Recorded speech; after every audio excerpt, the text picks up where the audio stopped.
Welcome, welcome, welcome. This is Xwass. We have Team Frontliner versus Predators. On the side of Predators, we have Atlas, Thamus, Jawhead, Kimmy, Farsa versus Frontliners, Kufra, Jawhead. I mean, not Jawhead, Kaja. That's kind of similar but different. Esmeralda, Expork, and Roger. Expork holding up the title for the team. I like it. And let's see what we have. Shout out to my family. Wait, hold on, sorry. Absolutely. Shout out to S4KUJO. I don't know how to say that. To your family, dude. Welcome, welcome, welcome. All right, here we go. Right out the gate. We've got Kufra and Export going in the bot lane. Perhaps. And, okay, we are going to have a hyper carry Roger. So that's going to leave Esmeralda to have her power spike later on, probably around closer to 15 minutes if everything goes well. We have Farsa scouting, and Jawhead and Atlas being pretty close. Kimmy can definitely solo the jungle creep right off the start. We'll see if that is what she goes for. And Thamus has really odd positioning. I don't know if he's just starting this or what the deal is. But we have a Roger, Kufra, Kaja invade right off of the bat. Somebody just bought a mask. It was Kufra, I believe. And Roger going to be able to go steal the level 1 blue buff. But Kimmy is going to respond in kind. And Esmeralda's going to be able to drop Farsa. That's not looking good for Predators. Kimmy extremely deep. Got herself in a bad situation. Kaja is going to be able to drop Kimmy. Thamu's going to have to get out of there along with Atlas. That is 2 teammates down on the side of Predators. It's not a good way to start the game. But Frontliner is very aggressive on that early gank. It's a little dangerous when there's a Farsa and an Atlas, but they were all kind of chilling out in the top lane instead of starting in the mid lane. So that's usually why you want to try to start in the mid lane. That's the center point of the map, and you can actually get to the buffs a lot easier than say if you were all jammed up in the top lane like Predators was there. And definitely oh my gosh, another big jump from Kufra. Roger going in, getting his first skill off. Look at that damage already, man. Roger is such a killer. The lower that you are, the harder that he will hurt in his werewolf form. I like it. Kimmy losing even more farm because of that. Now she has the option of, okay, do I clear this creep wave and put my life at risk, or do I need to go back? And Esmeralda doing a good job at messing with his Jawhead. Jawhead able to eke out his level 4 though, pretty early on, and Roger just farming like a beast. Esmeralda also farming like a beast. Holy cats, that's gonna be a hard catch up already for this Predator team to go on.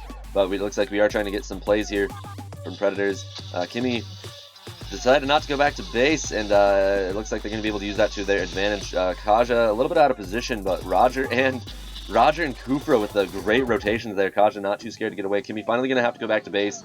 Was a little greedy, but I mean, if she wasn't greedy, she'd be even further behind than she is now. So we'll see how this plays out. Kimmy now going for red buff. Surprisingly, nobody took red buff yet. That is the first red buff of the game on the Predators side. And we see Kaja flapping his birdie wings around. I'm sorry, he's one of my favorite character models because they did his wing flapping so well. Anyway, that's enough of that though. We have Esmeralda dropping Jawhead under his tier 2. Wow.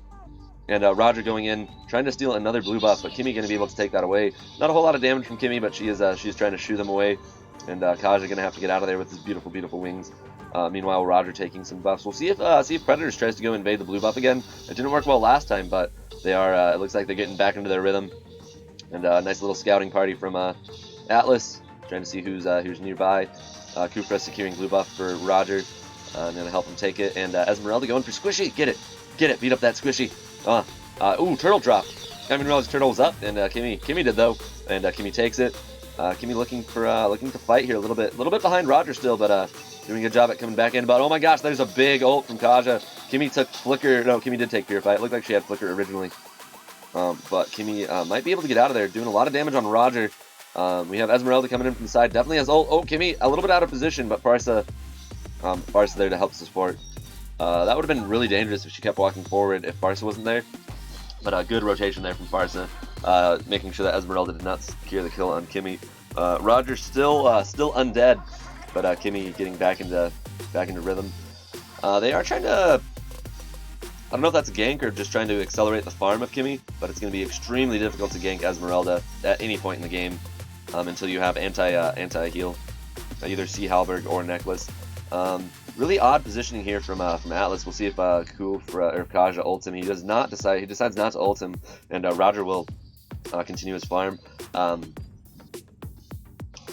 what's her name? Kimmy's farm is going to be slowed down quite a bit. Jawhead does not have a mask, so sharing the lane gold is going to be really difficult. Oh my gosh, Roger will be able to drop Thamus under tower and under Farsoul. That is impressive. I wish we saw that. But Kimmy able to secure tower though. So although her farm is going to be continuing to lag behind, that will give their team an advantage. Oh, nice jump from Kufra, but you can't stun that that little mech when the squid's not inside of him, which is fine. 95 days. Was it somebody following for 95 days? Thank you. Oh my gosh, eat late. It's almost 100 days. Thank you so much. That's ridiculous. All right, very cool. Kimmy definitely getting back in rhythm. The gold swing that we had, the gold deficit that we had early on is eking back toward the side of Predator. Slowly though, slowly. Frontliner doing a really good job at keeping up their farm pattern though. Roger, always a fun hero to watch play. One of the better marksmen right now after the nerf, because he can turn into that werewolf that basically makes him a fighter. But he does have the option of doing ranged poke attacks from the back line. We see a very patient Atlas here. He does not. He uses ult now. There we go. Great ult from Atlas right into the Farsa, right into the Thamus. Esmeralda and Export going to be able to get out of there, but Roger not going to be able to get out of there. That's rough when your hard carry drops. Predator Esports, man, after that little bit of a hard start, they're doing the same thing that we saw No Hesitation do, which is exciting to me. They're using Kimmy to push objectives while the rest of the team distracts the enemies. I do like that. That is what it's all about, man. Objectives and big ult from Farsa. Kaj is staying way away from tower. Not sure why. He wanted to kill the creeps, but it's always safer to do under tower. Wait, reset? Oh, did it reset to 1 day? Oh no. Oh man, I don't understand Facebook badges. Anyway, Roger trying to scrounge up as little farm as he can, or as much farm as he can. But Kimmy doing a good job at blocking as much as he can from him. Esmeralda also in a little bit of trouble here. Jawhead sees her. Nice juke from Esmeralda. Not gonna be enough though. Jawhead gonna be able to get the damage. Lots of damage also coming out from Farsa and Kimmy doing that. And Esmeralda now gonna have a difficult time.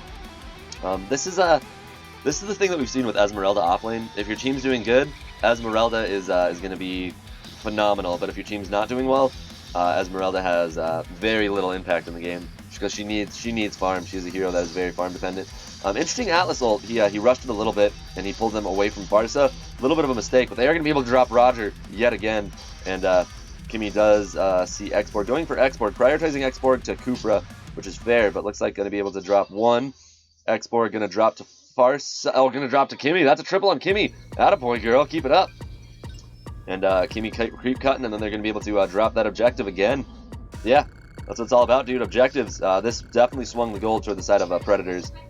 Yeah, within the last 2 minutes, that gold gap, or that gold swing of about 4,000 going to the side of Predators. We do have a fleeting time on Kaja, though. We'll see if that affects.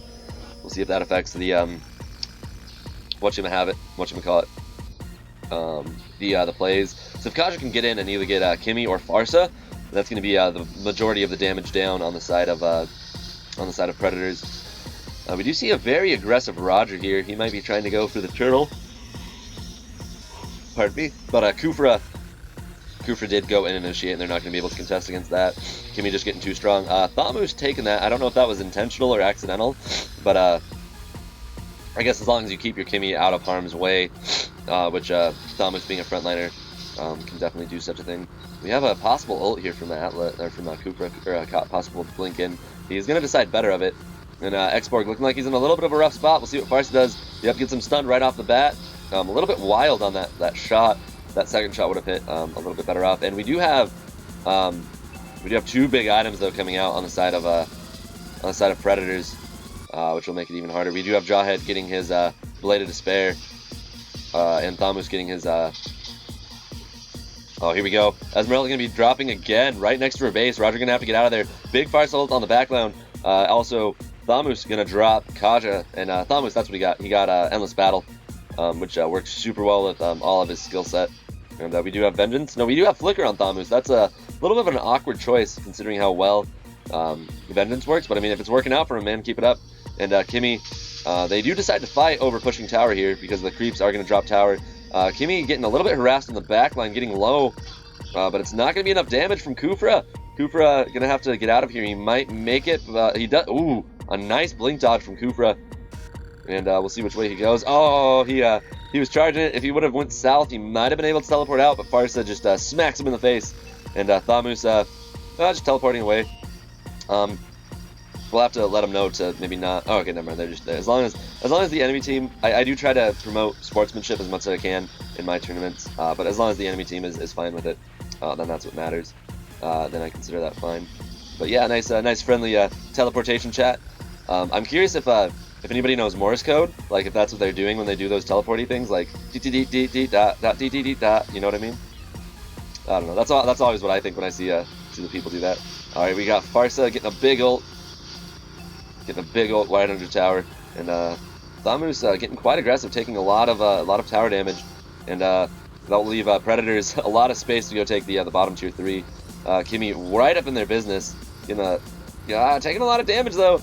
I don't know if I was gonna say I don't think Atlas looks too comfortable here. That's Queen's Wings coming out on Thamus as well, and since Roger and Kaja are down, they're going to be able to push pretty much uncontested. That's a Holy Crystal coming out on Farsa. So if you thought she did damage before, yeah, she does juicy damage now. Nice export gold, though. Kimmy definitely overstaying her welcome. Was able to get the tier 3, but it did cost her the ultimate price. And I don't know, export might be able to drop Thamus. Nope. Oh, that was a great fast reaction. It looks like she was spamming that, waiting for it to be up, and able to drop the drop the Exborg. Roger back up. Kimmy down. We'll see if they're going to be able to do anything with that knowledge. Kufra and Atlas both keeping an eye on Lloyd. I like it. I don't know if they see each other. I do not know if they see each other. Farsa getting out of there.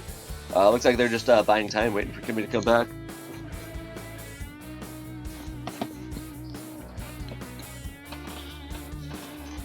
Oh, there we go. And Jawhead doing his best to let's switch on over to the Kimmy cam.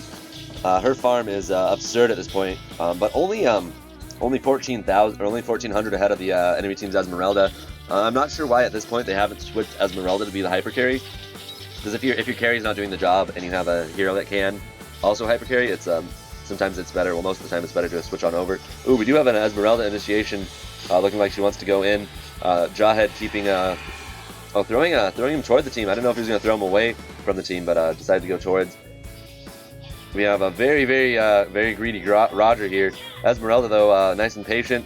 Atlas, however, going to be able to get a quick jump off on the Esme. Esme going to be able to flicker on out of there, though. Roger dropping to Thamus. Thamus all up in their business. This might be, oh my gosh, what an ult from Kimmy. This might be it. This might be Predators going in. They had a really rough start, but Predators did really get it coming back. And now we have, that's 2 Kimmy wins that we've seen. That's really rare in these tournaments, so attaboys. Attaboys. Next up we have Supernova, and it looks like, yeah, Predators is going to take it. Going to move on to the semifinals. Very cool. Can't wait to see you guys there.